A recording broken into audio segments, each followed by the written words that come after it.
사실 설마 누가 수술 후에 부딪히겠어? 조심하는데 이렇게 생각하실 수도 있는데, 사실 지금까지 성형수술을 진행하면서 거의 1년에 한 케이스 정도는 꼭 충격에 의해서 상처가 벌어져서 오시는 경우를 경험하고 있습니다. 수술 후 흉터를 잘 관리하는 것이 수술의 완성도에 있어서 굉장히 중요한 역할을 합니다.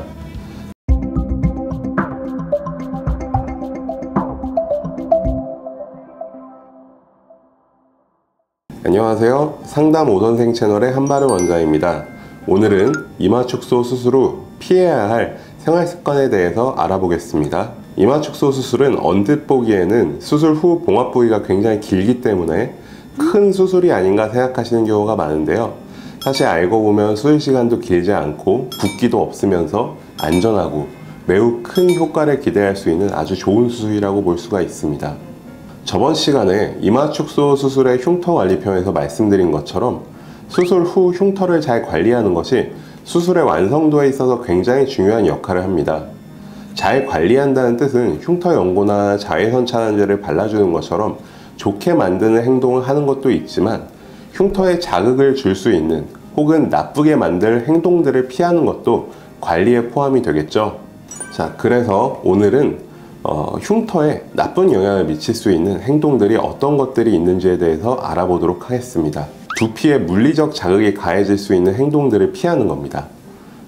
수술 후 초기 한 달 정도는 봉합한 실밥을 제거하더라도 바로 예전처럼 완전하게 나은 상태가 되는 것이 아니라 상대적으로 약한 상태는 유지가 됩니다.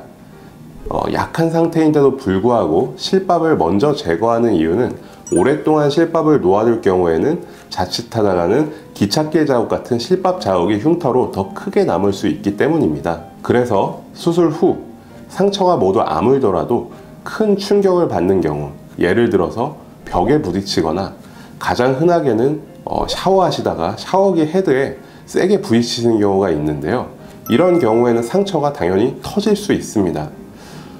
사실 설마 누가 수술 후에 부딪히겠어? 조심하는데 이렇게 생각하실 수도 있는데, 사실 지금까지 성형수술을 진행하면서 거의 1년에 한 케이스 정도는 꼭 충격에 의해서 상처가 벌어져서 오시는 경우를 경험하고 있습니다. 굉장히 기본적이긴 하지만 주의하시는 게 좋겠죠.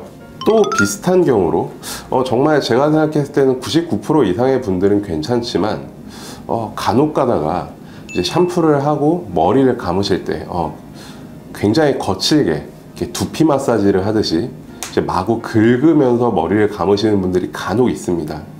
이제 수술 직후 혹은 이제 흉터가 형성되는 3개월 동안은 상처 부위에 긁거나 혹은 만지거나 하는 이런 자극들은 별로 도움이 되는 행동은 아니기 때문에 샴푸를 하실 때도 조금 가볍게 해주시는 게 좋겠습니다. 그리고 지난 시간에 머리끈이 흉터를 두껍게 만들 수 있다는 말씀을 드렸는데, 사실 이것도 대부분의 분들은 머리를 묶더라도 별일이 생기지는 않습니다. 다만 우리가 습관적으로 혹은 직업적으로 올림머리를 하는 경우라든지 아니면 머리를 뒤쪽으로 묶어야 되는 경우에 매우 타이트하게 질끈 묶는 경우에는 사실 수술 직후에도 혹은 흉터가 형성되는 3개월에서 6개월이라는 시간 동안에도 계속적으로 뒤쪽으로 가하는 힘이 가해지기 때문에 도움이 되지 않는다 정도로 말씀을 드릴 수가 있겠습니다. 우리는 수술 후에 보통 모자를 착용하게 됩니다. 왜냐하면 이제 수술 후에 봉합한 실이 보이기 때문에 대부분 모자를 착용하시거나 혹은 직업적인 이유로 헬멧을 착용하셔야 되는 분들도 간혹 있습니다. 수술 직후에 봉합한 실밥을 제거하기 전까지는 사실 평소보다는 조금 더 모자나 헬멧을 헐겁게 착용하시는 것을 부탁드리고요. 특히나 모자나 헬멧을 쓴 채로 생활을 할 때 머리에 땀이 차지 않도록 주의를 하셔야 합니다. 수술 후 피부과에서 받는 레이저라든지 혹은 여드름 치료 같은 것들은 수술 후 바로 시작하셔도 무방합니다. 특히나 이마에 피부 트러블이 심한 경우에는 여드름을 방치했을 때 수술 부위로 염증이 오히려 퍼질 우려가 있습니다. 염증이 있는 부위에 수술을 진행을 하게 되면 염증이 발생하고 퍼질 가능성은 당연히 더 높아지겠죠. 피부과 시술이라든지 특히나 여드름 치료 혹은 여드름 치료 위해 드시는 약들은 스케줄대로 복용하시거나 시술을 받으셔도 전혀 상관이 없겠습니다. 미용실에서 하는 시술들은 저번 시간에 말씀드린 것처럼 헤어컷이라든지 샴푸 같은 경우에는 다음날부터도 바로 가능합니다. 다만 우리가 열이 가해질 수 있는 펌 같은 시술이라든지 염색과 같은 약품을 사용하는 시술의 경우에는 최소 한 달 후부터 하시길 권장드립니다. 수술 후 시행하는 두피의 반영구 화장의 경우에는 흉터가 어느 정도 성숙하고 난 뒤 하시는 게 좋습니다. 흉터의 두께라든지 혹은 흉터에 색소 침착된 상황 혹은 촉감에 따라서 반영구 화장 시술하시는 분에 따라 디자인이 달라질 수 있기 때문입니다.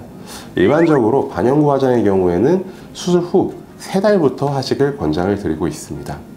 자, 운동은 당연히 수술 후 상처만 다 나았다면 어떤 운동이든 어떤 강도에서든 어느 운동이든 다 가능합니다. 다만 수술 직후부터 실밥을 뽑는 열흘 정도까지만 주의해야 될 것들이 있는데요. 그것에 대해서 설명을 드리겠습니다. 먼저 운동의 종류는 상처 부위에 물에 오랫동안 노출되는 경우만 피하시면 되겠습니다. 예를 들어서 수영이라든지 해수욕 같은 것들은 피하시는 게 좋겠고요. 격렬한 강도의 운동으로 인해서 상처 부위에 지속적으로 땀이 나는 경우도 피해 주시는 게 좋습니다. 운동 강도의 경우에는 사람마다 다 다르지만 일반적으로는 땀이 심하게 나는 정도를 피하시고, 얼굴이 달아오를 정도로 무산소 운동을 하시는 것은 혈압을 상승시켜서 수술 부위에 안 좋은 영향을 미칠 수가 있습니다. 요약하자면 수술 후 열흘 정도만 그냥 가벼운 강도의 운동을 하시되 상처가 나은 이후에는 어떤 운동도 가능하다라고 말씀을 드릴 수가 있겠습니다. 자, 오늘은 수술 후 어떤 행동들이 우리가 수술 후 상처에 자극을 주고 흉터에 악영향을 미칠 수 있는지에 대해서 알아보았습니다. 다음번에도 더 좋은 정보로 찾아뵙도록 하겠습니다. 고맙습니다.